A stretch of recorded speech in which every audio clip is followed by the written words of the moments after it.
جلب ايه؟ لا في حاجه محلوله في العربيه. بصوا يا جماعه، دي جلب مقصات. جلب المقصات دي كنت عامل لكم فيديو انا من حوالي 3 4 ايام كده عن التويوتا كرولا اللي هي الشكل ال 2020 الشكل الجديد، ولكن انا ما شرحتلكوش فيها حاجه، انا كنت تجربه بس. كان في صوت طاقه والناس كلها كانت بتسالني الرزعه دي من ايه؟ الرزعه دي كانت من الجلب المقصات بالشكل اللي انتوا شايفينه ده كده اهو. الشكل اللي انتوا شايفينه كده، تيجي تدوس فرامل بتسمع صوت رزعه دب دب دب دب، كل ده بيبقى تحت ايه؟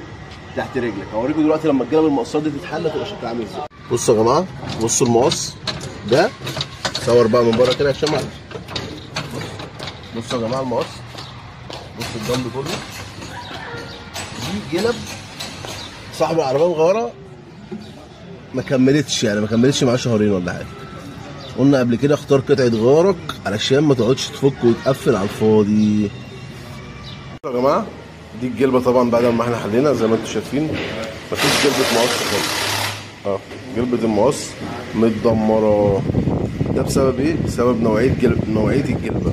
لما تيجي تختار جلبه مقص لعربيتك اختار الجلبه الصح وما تسترخصش في قطع الغيار وتدور على الارخص، لانك هتدور على الارخص هتدفع ثمن الحاجه 10 مرات.